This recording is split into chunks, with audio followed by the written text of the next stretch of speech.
Good morning, students. Welcome to your mathematics class. Today we are going to continue the same topic, fractions and decimals. Here you will learn two concepts, multiplication of decimal numbers and division of decimal numbers. Under each case you will learn three categories. I'll explain you three categories under each case. First, I'll explain about multiplication. First category is multiplication of decimal numbers by whole number. How to multiply one decimal number with another whole number. Just observe here. I have taken here example 0.05 multiplied by 7. I'll explain two ways. First way by removing decimal and converting in fractional form. See here. After decimal, how many places are there? Two places.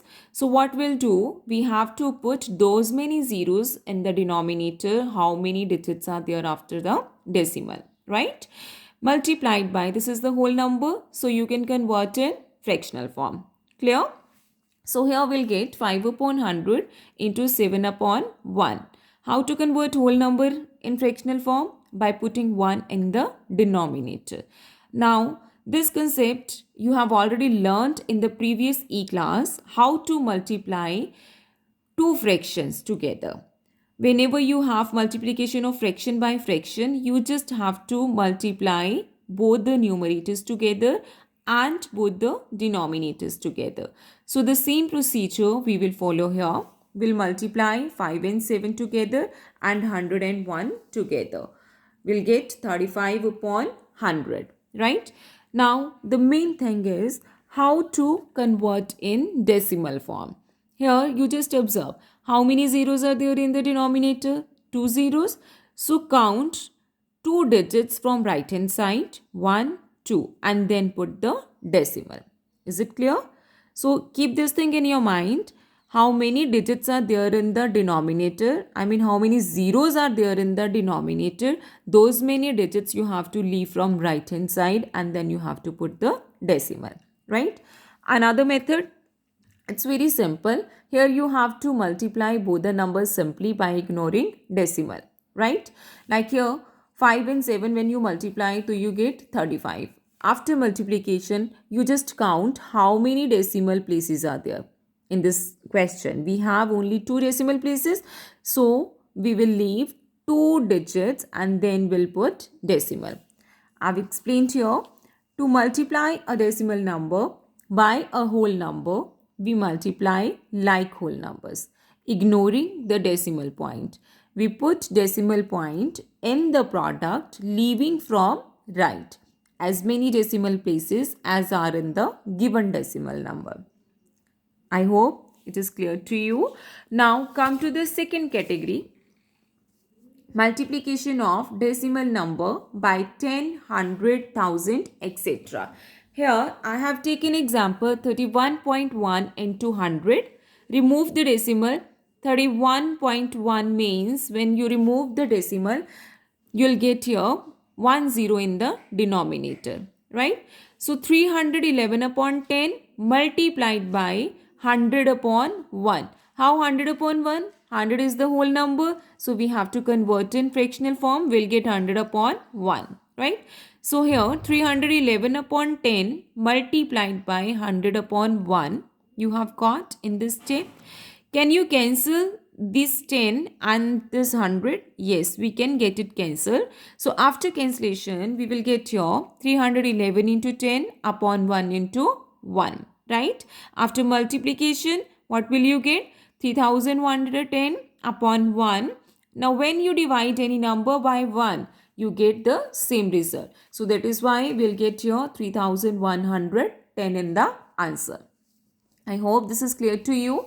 Another way, simple multiplication. Just multiply 311 with 100 by ignoring decimal, right? You will get 31,100. Now see how many decimal places are there. Only one.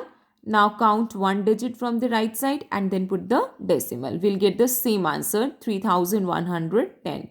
That means to multiply a decimal number by 100, we shift the decimal point two places to the right. Got it? Now come to the third category, multiplication of a decimal by another decimal. I have taken here two numbers 11.2 into 0.15. Remove the decimal from each factor and get in fractional form. We'll get here 112 upon 10 multiplied by 15 upon 100. Right? How here 10 and here 100 we have got? Because after the decimal in first vector we have one digit. That's why we have got here 10 in the denominator, and here we have two digits. That's why we have got here 100 in the denominator. Now same procedure, you have to multiply both the numerators together and both the denominators together. I have shown the multiplication here. After multiplying both the numbers, we are getting 1680. So I have written here the same number divided by 1000. Now how to put the decimal? Just observe how many zeros are there in the denominator. 3 zeros. That means we have to count 3 digits from right hand side and then we have to put the decimal. I hope this is clear to you. Now another method. Again, you just multiply both the numbers by ignoring decimal point. Right? After multiplication, you will get the same answer 1680. Now what you have to do? You have to count the decimal places. See, in the first factor you have one place and in the second factor you have two decimal places. Add them up, you will get three decimal places. So that means you have to leave three digits from right side and then put the decimal. Right? I have written here, when multiplying a decimal number by a decimal number, multiply as we multiply two whole numbers. To place the decimal point, find the sum of the number of decimal places in each factor. The product has the same number of decimal places as in the sum. I hope multiplication is clear to you. Now I am going to explain you division. Under division again, same three categories are there. First is how to divide decimal number by non-zero whole number. See here, I have taken example 2.48 divided by 4. Remove the decimal and get in fractional form. You will get here 248 upon 100 divided by 4 upon 1, because 4 is the whole number. So we will convert in fraction by putting 1 in the denominator. In the previous e-class, you have learned how to divide fraction by whole number. How to divide fraction by whole number now? See, whenever you have to divide fraction by whole number by another fraction, you just have to change the division sign into multiplication, and then you have to take out the reciprocal of that number which is next to division sign. Right?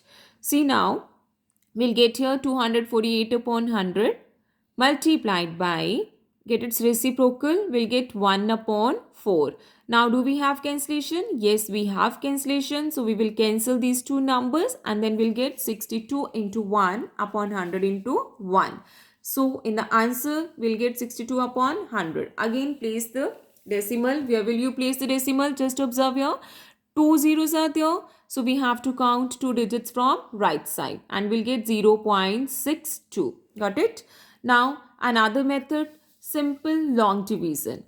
Divide 248 by 4, get the quotient 62 and then count the decimal places. How many decimal places are there? You have to count those many digits from right side and then put the decimal. Second category, division of decimal number by 10, 100, 1000, etc. I have taken here example 432.6 divided by 100. Remove the decimal, we'll get 4326 upon 10 divided by 100 upon 1. Now change the sign into multiplication and get the reciprocal. So we'll get here 4326 multiplied by 1 upon 10 into 100. In the answer, you will get 4326 upon 1000. Now 3 zeros are there. So count the 3 digits and then decimal. Put decimal, right?